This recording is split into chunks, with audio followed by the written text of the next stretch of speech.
चला खूप दिवस झाले, 15 दिवस होऊन गेले असतील मला वाटतं. टाकी धुतली का नाही, कशी आहे कशी नाही, मला धुवावं लागते काय माहिती ह्यावेळेस. पण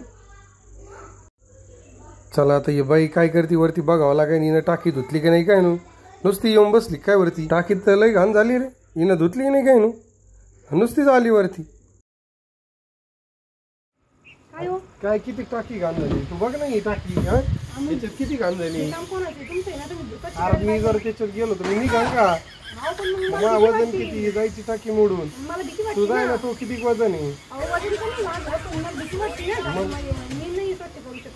तू कर ना. काही झालं तर नंतर पुढे बघता येईल. पण तू कर ना स्वच्छ टाकीला.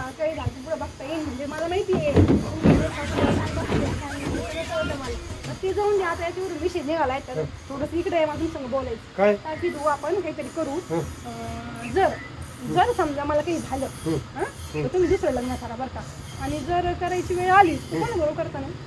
माझी सेक्रेटरी आहे ना ऑफिस मधली. तू सारखीच काळजी घेते माझी. असं का.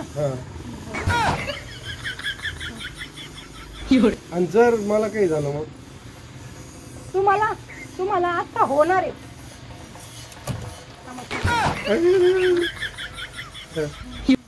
काय रे कम डोक्याला हातलं मस्त. अहो इतकं शेती आपली आणि हिच्यामध्ये इतकं गवत झालंय. एका पाशीमध्ये कधी बाया भेटायच्या, कधी एवढं सगळं म्हणत होती. तुझं भाऊ ते म्हणत होते तू जायला पाहिजे ना खुरपायला. अहो मला येत नाही, तुम्हाला माहिती ना. आणि तुझा भाऊ म्हणत होता लग्नाच्या वेळेस तुम्हाला वावरच नाही ना असंच नाही ना. आता ही नाही ना म्हणा मग बघायला. अहो पण ते सगळं खरं आहे पण मला येतच नाही. तुम्हाला येते शेती करता. हा येते मला. चल चला शिकवा मला. चला चला चला.